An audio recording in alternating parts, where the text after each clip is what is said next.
नमस्कार, मी श्वेता. डिलिशियस मेजवानीमध्ये आपले स्वागत आहे. पावसाळा सुरू झालेला आहे आणि आपण मागच्या व्हिडिओत पाहिलं होतं 5 प्रकारची झटपट होणारी भजी.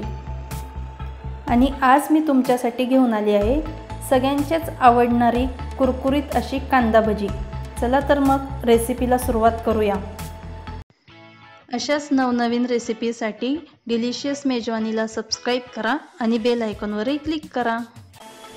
इथे मी 4 मीडियम साईजचे कांदे उभे चिरून घेतले आहेत. आता आपण यामध्ये अर्धा टीस्पून मीठ घालून घेऊया. आता आपण हे छान मिक्स करून घेऊया. मिठामुळे कांद्याला पाणी सुटेल. आपल्याला या भजींसाठी पाण्याचा वापर करायचा नाही आहे.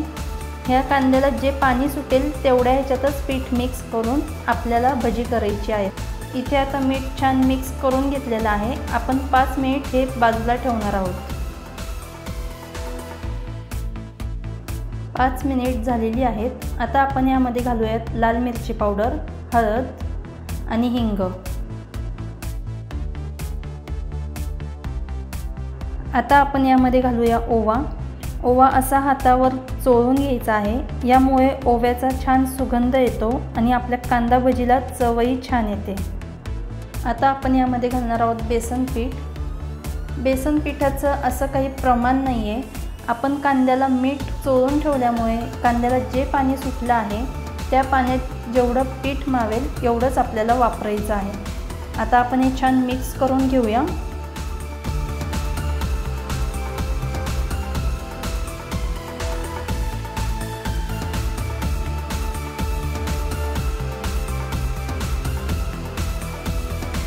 इथे आपलं कांदा भजीचं पीठ तयार झालेलं आहे. तुम्ही पाहू शकता मी हे पीठ घट्ट असं मळलेलं आहे आणि ह्याच्यात पाण्याचा अजिबात वापर केलेला नाही आहे. आता आपण ही भजी तेलामध्ये सोडून घेऊया.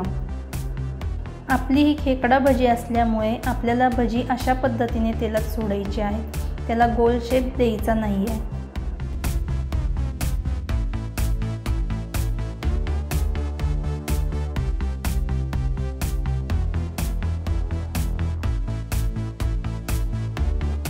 आपल्याला ही भजी लो टू मिडियम फ्लेमवर तळून घ्यायची आहे. भजी अशी अधूनमधून हलवायची आहे जेणेकरून सगळ्या साईडने एकसारखा कलर येईल आणि भजी आतपर्यंत चांगली तळल्या जाईल.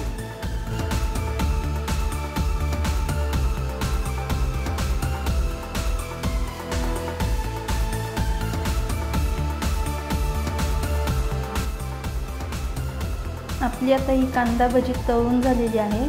तुम्ही पाहू शकता किती मस्त कलर आलेला आहे या भज्यांना.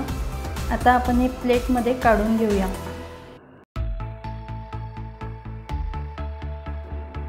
तर आपली ही मस्त गरमागरम कांदा भजी खाण्यासाठी तयार झाली आहे. आता आपण याबरोबर खाण्यासाठी मिरची तळून घेऊया. इथे मी मिरचीला असा कट दिलेला आहे. आता आपण ही तेलामध्ये सोडून घेऊया.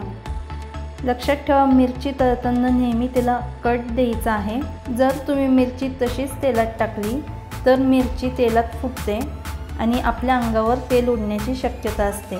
त्यामुळे नेहमी लक्षात ठेवा, मिरची तळताना मिरचीला कट देऊन ती तेलात सोडावी. इथे आता आपल्या मिरच्या तळून झालेल्या आहेत. आपण प्लेटमध्ये काढून घेऊया. आता आपण या तळलेल्या मिरच्यांना मीठ लावून घेऊया.